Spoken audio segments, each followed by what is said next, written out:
SDM madam scooty से अपनी मां की दवाई लेने जा रही थी। रास्ते में पुलिस वालों ने रोका और उसे थप्पड़ जड़ दिया। फिर जो हुआ, एसडीएम पूजा मिश्रा अपनी साधारण सलवार कुर्ता में स्कूटी से अपनी बीमार मां की दवाई लेने लखनऊ जा रही थी। शहर की हलचल से दूर यह रास्ता सुनसान था। ठंडी हवा उनके चेहरे से टकरा रही थी, लेकिन उनके मन में कोई डर नहीं था। जैसे ही वे हाईवे पर पहुंची, सामने पुलिस की बैरिकेडिंग नजर आई। 3-4 पुलिसकर्मी सड़क पर खड़े थे और बीच में इंस्पेक्टर राकेश अपनी वर्दी में खड़ा था। उसने सामने आते ही पूजा को हाथ के इशारे से रुकने को कहा। ओ लड़की, स्कूटी साइड में लगा। इंस्पेक्टर राकेश की आवाज़ में रौब था। पूजा ने स्कूटी धीरे से रोकी। कहाँ जा रही हो? इंस्पेक्टर ने सवाल किया। मेरी माँ बीमार है, उनकी दवाई लेने लखनऊ जा रही हूँ, पूजा ने शांत लहजे में जवाब दिया। इंस्पेक्टर ने तेज लहजे में कहा, हेलमेट नहीं पहना, गाड़ी तेज चल रही थी, नियम तोड़ा गया है, अब जुर्माना लगेगा, चालान कटेगा। मैडम घबरा गई, बोली, हमने हेलमेट पहना था, अभी अभी उतारा है, गाड़ी भी धीरे चल रही थी। इंस्पेक्टर ने आंखों में थोड़ी नरमी लाते हुए कहा, कोई वीडियो या सबूत है आपके पास? मैडम चुप रही और कुछ नहीं बोली।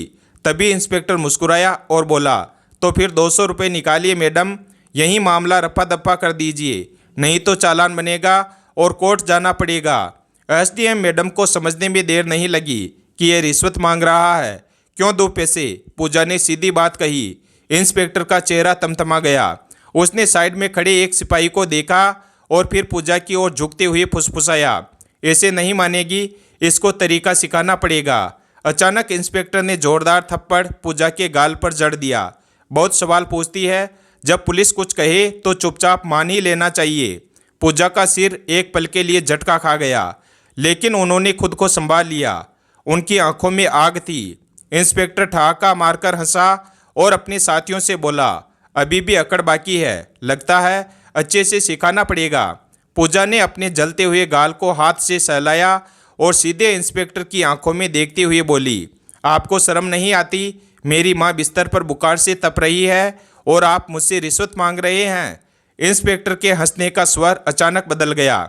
उसके सिपाहियों ने एक दूसरे की ओर देखा और फिर एक सिपाही ने आगे बढ़कर पूजा के बाल खींचे और ज़बरदस्ती घसीटने की कोशिश की।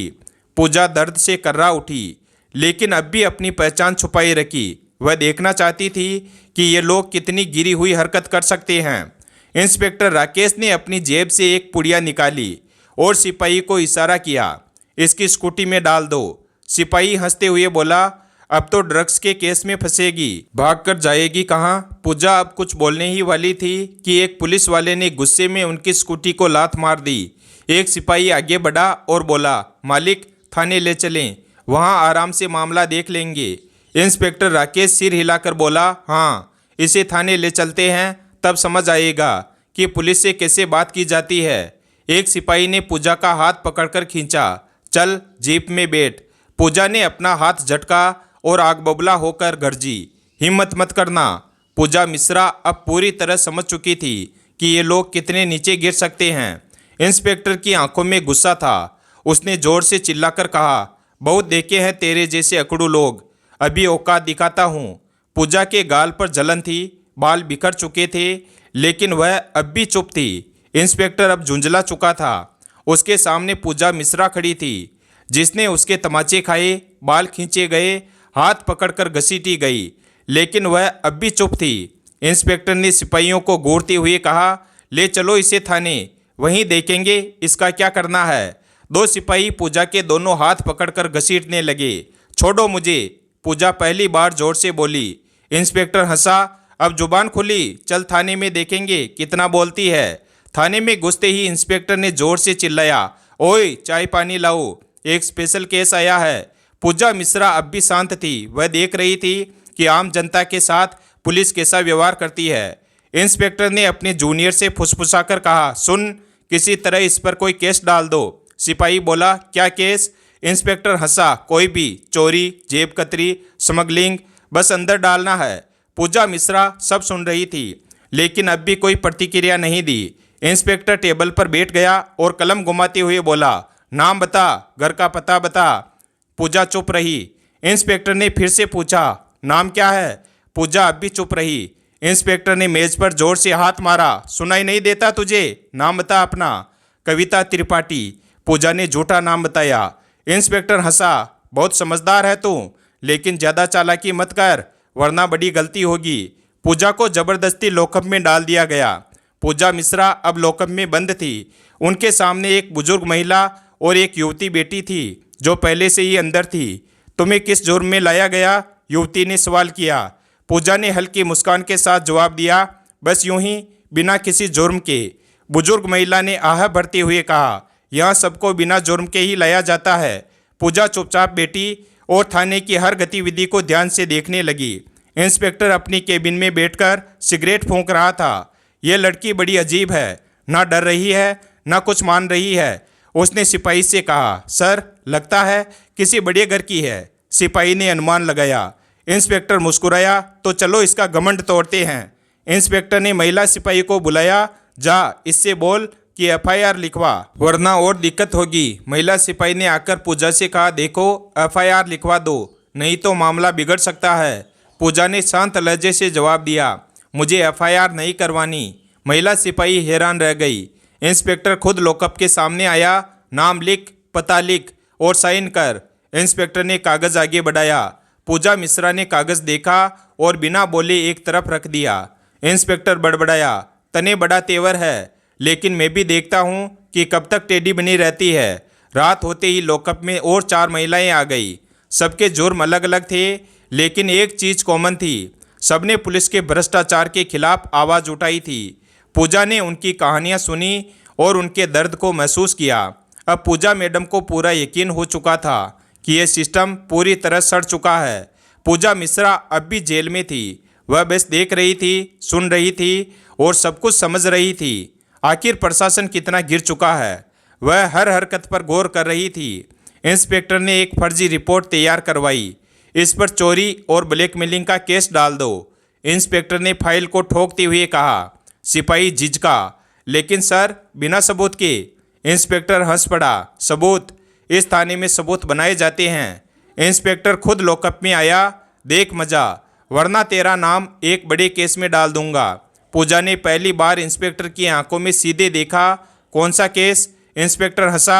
देख, तू चुप रहेगी तो 24 घंटे में बाहर, और अगर अकड़ दिखाएगी तो 24 साल तक जेल में सड़ेगी। पूजा चुपचाप उसे देखती रही। इंस्पेक्टर ने एक महिला कांस्टेबल को बुलाया। इसकी तलाशी लो, देखो इसके पास क्या क्या है।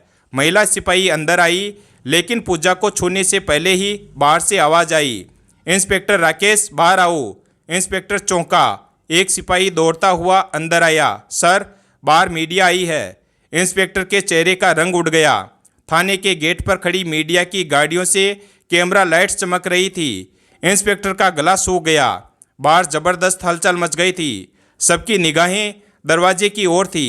तभी गुस्से में चीखती हुई आवाज़ गूंजी, ये क्या माजरा है? सभी ने मुड़कर देखा। दरवाजे के पास खड़े थे एसपी साहब, अपनी पूरी टीम के साथ, जिनके चेहरे पर गुस्सा और सवाल थे। इंस्पेक्टर राकेश की सांसें जैसे थमसी गई। उसकी हालत बिल्कुल उस तेंदुए की तरह थी जो शिकार का पीछा करते हुए जाल में फंस गया हो। एसपी साहब की आंखों में गुस्सा था और उनका सवाल था, तुम क्या समझते हो खुद को? तुमने एक बेगुनाह लड़की को सलाखों के पीछे डाल दिया। क्या तुम जानते हो तुमने क्या किया है? इंस्पेक्टर राकेश कुछ नहीं कह पाया। उसे लगा था कि अब उसका खेल खत्म हो चुका है, लेकिन तभी एसपी साहब ने उसे एक और झटका दिया। तुम और तुम्हारा पूरा थाना अब मेरे नियंत्रण में है। तुम सबका हिसाब लिया जाएगा। मीडिया वालों ने यह सब कैमरे में कैद कर लिया था। इंस्पेक्टर का चेहरा पीला पड़ चुका था। इस अचानक मोड़ ने उसकी पूरी दुनिया पलट दी थी, लेकिन यह सिर्फ शुरुआत थी। जैसे ही एसपी साहब और इंस्पेक्टर राकेश के बीच बहस चल रही थी, एक औरत की आवाज़ गूंजी जो पूरे माहौल को बदलने वाली थी। सर, क्या यह सही है? क्या हमें सच में इस भ्रष्ट व्यवस्था को बढ़ावा देना चाहिए? एसडीएम पूजा मिश्रा के कदम थाने के अंदर पड़े। वह पूरे आत्मविश्वास के साथ कदम बढ़ाते हुए एसपी साहब के सामने आ खड़ी हुई। उनका चेहरा गंभीर था, लेकिन उनकी आंखों में एक दृढ़ता और इरादा था। तभी एसडीएम पूजा ने कहा, जब तक हम व्यवस्था को सही नहीं करेंगे, तब तक हम कैसे किसी से उम्मीद कर सकते हैं कि वह न्याय की उम्मीद करे? पूजा ने ध्यान से देखा और फिर उसने उन दोनों महिला कैदियों की ओर इशारा किया जो पहले से लॉकअप में बैठी थी, एक बुजुर्ग महिला और एक युवती। दोनों के चेहरे पर गहरी उदासी और हार की छाप थी। पूजा ने आगे कहा, यह दोनों महिलाएं कोई अपराधी नहीं है, इनकी कहानी कुछ और ही है। इन्हें इस तरह से अंधेरे कोने में क्यों डाला गया? मीडिया और पुलिस के लोग अब पूजा की बातों पर ध्यान दे रहे थे। एक सिपाही हल्के से बड़बड़ाया, क्या यह सच हो सकता है? क्या पुलिस ने किसी निर्दोष को कैद किया? पूजा ने अपनी बात जारी रखते हुए कहा, इन दोनों महिलाओं को भी न्याय चाहिए और मैं इसका पूरा समर्थन करती हूँ। जो न्याय इनसे छीन लिया गया है वह वापस दिलाना मेरी जिम्मेदारी है। इन दोनों ने पुलिस की भ्रष्ट व्यवस्था के खिलाफ आवाज़ उठाई थी और उसे दबा दिया गया था। अब मैं उनका साथ दूंगी। तभी इंस्पेक्टर राकेश के चेहरे का रंग उड़ गया। उसने सोचा, अब ये क्या कर रही है, सब कुछ गड़बड़ हो जाएगा। लेकिन एसडीएम पूजा की बातों ने उनकी आंखों में डर और संकोच डाल दिया था। वह जानते थे कि अगर पूजा ने इस मामले को और फैलाया तो उन्हें इसकी भारी कीमत चुकानी पड़ेगी। एसपी साहब ने एक गहरी सांस ली और कहा, ठीक है पूजा, तुम इसे लेकर आगे बढ़ सकती हो, लेकिन ध्यान रखना तुम्हें भी इसके नतीजे भुगतने होंगे। पूजा ने बिना किसी डर के कहा, जो नतीजे आएंगे मैं उनका सामना करूंगी, लेकिन मैं यह वादा करती हूं कि जो न्याय का हकदार है उसे न्याय मिलेगा। अब एसडीएम पूजा मिश्रा एक नई लड़ाई की ओर बढ़ रही थी और हर कोई जानता था कि ये केवल शुरुआत है। आगे क्या होगा? क्या इंस्पेक्टर राकेश और उसकी पूरी पुलिस टीम पूजा के खिलाफ अपने गंदे खेल को जारी रख पाएंगे या एसडीएम पूजा की आवाज़ ही व्यवस्था में बदलाव लाने का कारण बनेगी? अब पुलिस विभाग और एसडीएम पूजा के संघर्ष को लेकर पूरे शहर में गुप्त चर्चाएं थी, लेकिन कुछ ऐसा होने वाला था जो इस लड़ाई को एक नई दिशा दे सकता था। पूजा मिश्रा और इंस्पेक्टर राकेश के बीच छुपी साजिशों का पर्दाफाश तो हो चुका था, लेकिन अब इस खेल में और बड़े खिलाड़ी एंट्री करने वाले थे। दिन के लगभग 3 बजे थे। एसडीएम पूजा मिश्रा का चेहरा अब पहले से भी अधिक दृढ़ दिख रहा था। उनकी आंखों में आग थी, सिर्फ अपने लिए नहीं बल्कि उन 2 निर्दोष महिलाओं के लिए भी जो सालों से सिस्टम की सड़ांध में सड़ रही थी। इन दोनों महिलाओं की फाइल निकालो। एसडीएम का आदेश बिजली की तरह गिरा। पुरानी धूल भरी अलमारी से 2 फाइलें निकाली गई। झूठे केस, बिना सबूत, सिर्फ पुलिस या तानाशाही, यह सब कुछ ऊपर से सेट था। सिर्फ इंस्पेक्टर राकेश ही नहीं, इसके पीछे 3 बड़े नाम हैं। एसपी ने एक यूएसबी डिवाइस दी। पूजा ने जैसे ही फाइल खोली वहाँ 3 नाम चमक रहे थे। सलीम अहमद, लोक निर्माण विभाग का बड़ा अफसर, आदिल खान, एक रसूखदार उद्योगपति, अकबर अली, पूर्व मंत्री का भतीजा। तीनों ने इंस्पेक्टर राकेश के जरिए अपनी ताकत के दम पर अपनी गलतियों और गुनाहों को छुपाने के लिए निर्दोषों को जेल भेजा, जमीनें कब्जाई, महिलाओं को फंसाया और सिस्टम को खरीद लिया। एसपी ने तुरंत ताबड़तोड़ छापेमारी शुरू कर दी। सलीम अहमद को उसके बंगले से पकड़ा गया। उसके घर से कई फर्जी प्रॉपर्टी के कागज़ निकले। आदिल खान को एक फार्म हाउस से गिरफ्तार किया गया। वहां पुलिस को ब्लैक मनी और हथियार मिले।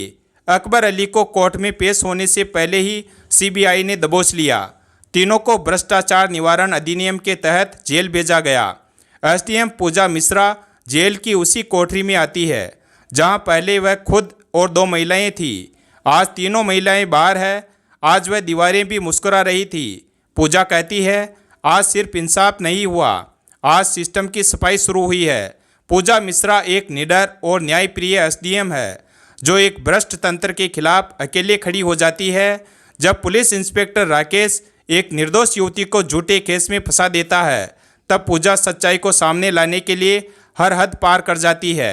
एसपी की मौजूदगी में वह न सिर्फ सच्चाई उजागर करती है बल्कि 2 और निर्दोष महिलाओं को भी न्याय दिलाने के लिए लड़ाई शुरू करती है। इस लड़ाई में उसे पता चलता है कि पूरा मामला सिर्फ इंस्पेक्टर राकेश तक सीमित नहीं है, बल्कि इसके पीछे 3 ताकतवर और रसूखदार लोग हैं जो अपनी ताकत का दुरुपयोग कर रहे थे। पूजा के नेतृत्व में एसपी द्वारा की गई कार्यवाही में सभी दोषी पकड़े जाते हैं और सिस्टम की गंदगी धीरे धीरे साफ होने लगती है। कहानी का अंत उसी कोठरी में होता है जहां से पूजा की लड़ाई शुरू हुई थी और आज उस कोठरी से तीनों महिलाएं आज़ाद होकर बाहर मुस्कुरा रही है। पूजा कहती है, आज सिर्फ इंसाफ नहीं हुआ, आज सिस्टम की सफाई शुरू हुई है। वीडियो अगर पसंद आया हो तो वीडियो को लाइक करें और हमारे चैनल शिव भक्त को सब्सक्राइब करें और अपने दोस्तों के साथ शेयर करें और कमेंट करके बताएं वीडियो कैसा लगा। धन्यवाद।